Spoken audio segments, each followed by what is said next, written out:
It's playoff time in Gentile Arena. No, not basketball playoffs, men's volleyball. This year's team begins conference tournament play this Friday in a game against IPFW here at Gentile. Head coach Shane Davis and his staff are helping to get their team prepped for a big game against a team they just beat last weekend. Coach Davis says his team is working hard to prepare for the familiar foe.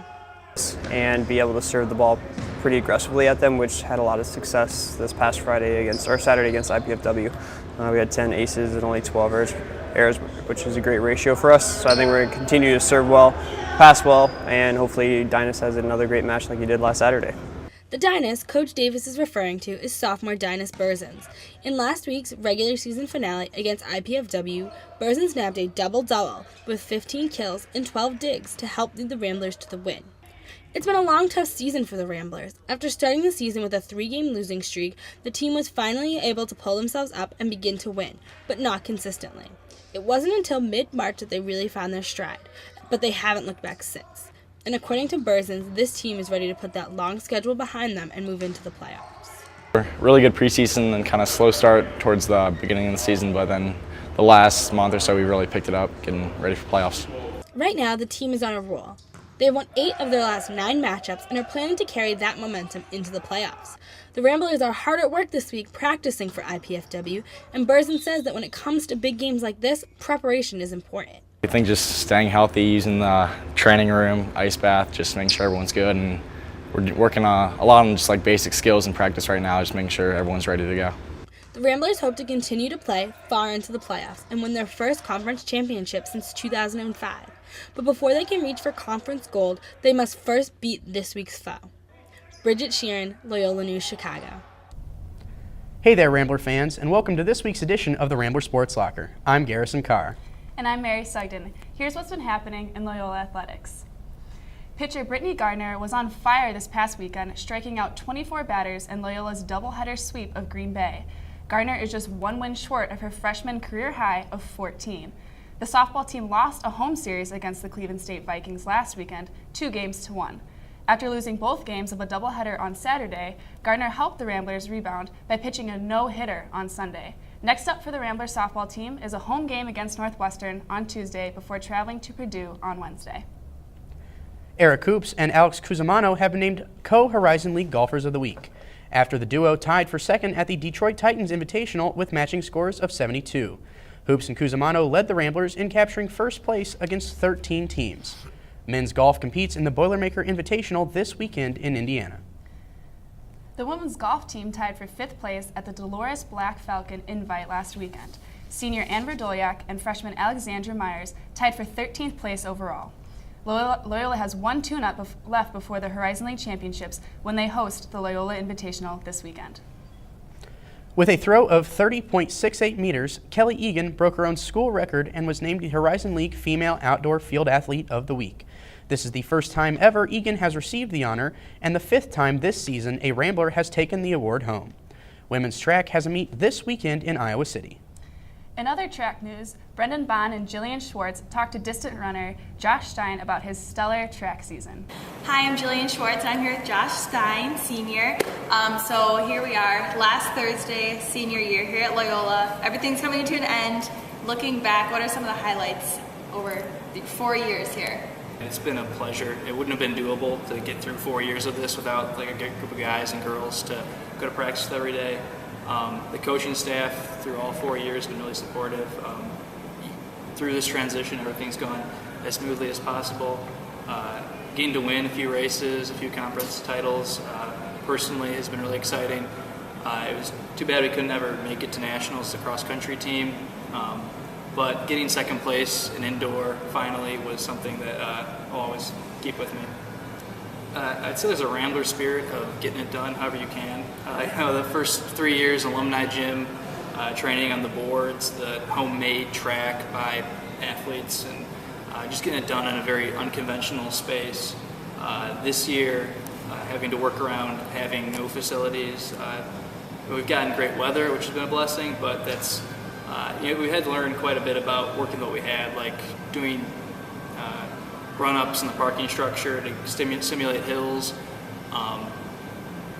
other little things like that you have to think around the box, not having all-weather facilities.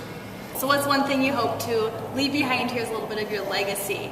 I'm on a couple of top 10 boards there, but we have the Drake Relays coming up next week, and we can get the 4x-mile record.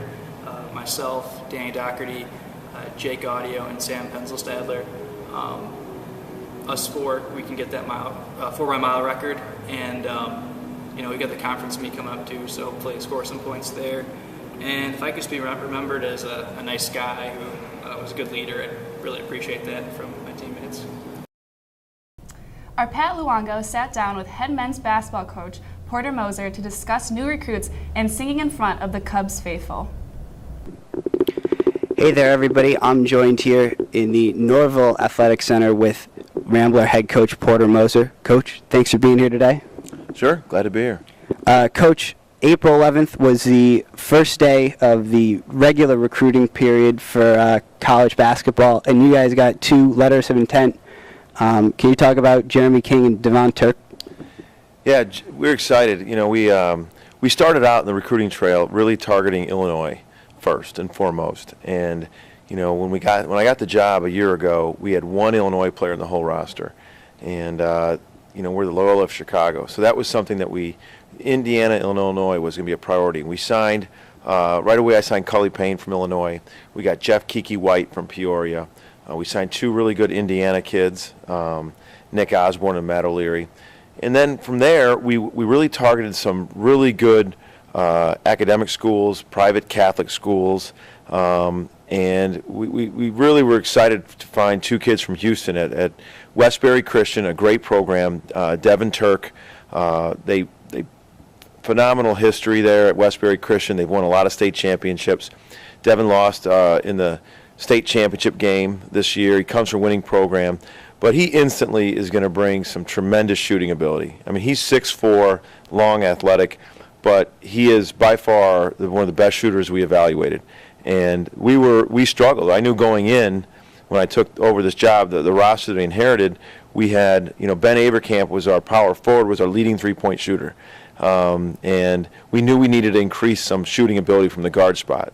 And really excited. He's a gym rat, great kid, very good student, comes from a winning program. So I think people are really going to like Devon Turk. It'll be one of those things where, how they hang over K's when Roger Clemens is pitching or something like that. People are going to be saying he's that much. Every time he shoots a 3, you think it's going in. That's how good of a three-point shooter. I'm really excited about him. And the other guy you just signed is Jeremy King, who also brings some much-needed height to your team this year. He is. Jeremy is right at almost 6'10", but he's got over a 7-foot wingspan. But he's skinny. He, too, comes from a great program, St. Thomas down there, private school, very good at academics, very good student. He lost in the semifinals of the state tournament. But Jeremy was on a lot of high majors. I hate using the high major, but there were a lot of Big 12, Big East radar. They were trying to maybe put him in prep school or possibly redshirt him because he needs to get stronger and thicker. But he really fell in love with the whole, atmosphere, the turning around of the program, the opportunity to turn it around.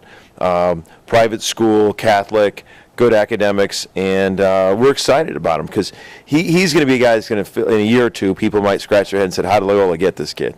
Because he's, coming in, he's definitely got to live with their strength coach. He's got to do all that because he does need to put on about 25, 30 pounds, but the kid wants to work. He's a great student. I mean, to have that kind of length, we just haven't had that, and I really think he's going to be a really good player for the future for Loyola. Chicago's sports venues out there this upcoming Tuesday. You have a chance to sing the 7th inning stretch at Wrigley Field. That's got to be pretty exciting for a longtime Cubs fan too, right? No, I'm a longtime Cub fan. I'm a die-hard longtime Cub fan. I threw the first pitch out last year, and that wasn't that nerve-wracking. The only thing I was worried about is like bouncing it into home plate. And I followed an elderly gentleman who did it, so he took the pressure off me. So that wasn't a big deal. But the 7th inning stretch, it's tough. I've done it once before when I was the head coach at Illinois State, and I really don't get nervous public speaking. I enjoy it. I enjoy the media. But last time when Steve Stone and Chip Carey open up that window and 36,000 look up at you, and I'm a horrible singer, that was a little nerve-wracking. So I'm excited to do that. Excited, any publicity will come Loyola's way, but I'm a horrible singer. I might have to pull a Britney Spears and lip sync a little bit. Not going to be Ozzy Osbourne. No Mike Ditka. No Jeff Gordon. It's Wrigley Field, right? No doubt. I'm going to sing like the opening line, then hang the microphone out the rest of it. There you go. That seems like a good call, Coach. Coach Porter Moser, thanks so much for joining us here. Thank you very much. Back to you guys at the desk.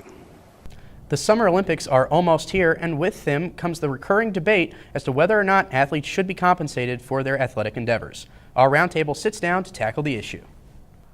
Thanks, guys. I'm Nick Amatangelo, joined today by Mara Guthrie and Megan Carabelli. Now, this summer, thousands of athletes will be descending upon London for the 2012 Olympic Games. A heated debate among athletes and scholars everywhere is whether or not the athletes should be paid for their efforts. What do you think, Megan? I kind of have to play devil's advocate on this. I kind of feel like they should be paid. They put in a lot of extra work that most people don't do normally, and they put it in and they don't even get paid for it. And it's kind of like, if you're going to put in all that extra work, don't you deserve to be paid for that? See, I disagree. It's for the glory of the nation. There's only so few opportunities left in sports today where it's not about an individual person marketing themselves and their achievements. It's about the country. It's about taking your pride and putting it and leaving it all on the table and winning a medal for the nation, not just for your own personal selfish gain. And I don't feel that if you reward the players with money, you're taking away from the spectacle. That's just how I look at it. What are your thoughts, Maura? Well, guys, I can actually see where both of you are coming from, and I could really argue either side if I was forced to. And I can see how, people like Ray Allen and Dwayne Wade have been saying about NBA players, especially those Olympic NBA players who end up going really far into the playoffs, and then they only have 2 or 3 weeks off before they have to be training for the Olympics and getting right into that. It's a lot of work for them. However, it only happens once every 4 years. It's not like an every summer kind of thing that these, weary millionaires have to come, battle for America's name.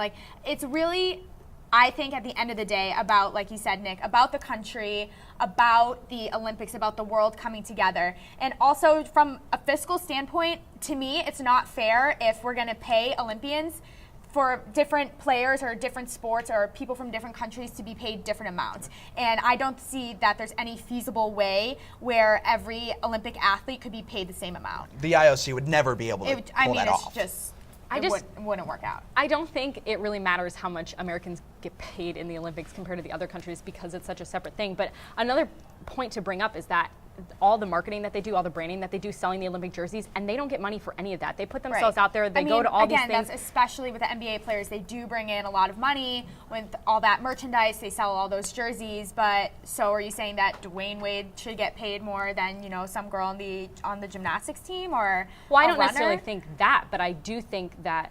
They put in the same amount of time. That she trains for 4 years compared to him who plays all the time, so he also trains for 4. You know what I mean? They're still training the exact same amount, and it's still a job that you should be getting paid for. That's kind of an American foundation. They get so many perks, though. Being an Olympian, But just because you get perks, there's perks with lots of jobs, and you still get paid for them. It's not I don't know. But that's their livelihood anyway, so, and like I said, it's, once every 4 years kind of thing, and you probably will only have a chance to do it once in your lifetime. That's an honor. It is. It really is. That is an honor. And if it's about the money, just melt down the medal at the end of it. Even LeBron James said he doesn't care about being paid, and that's huge. LBJ said it. That's so huge.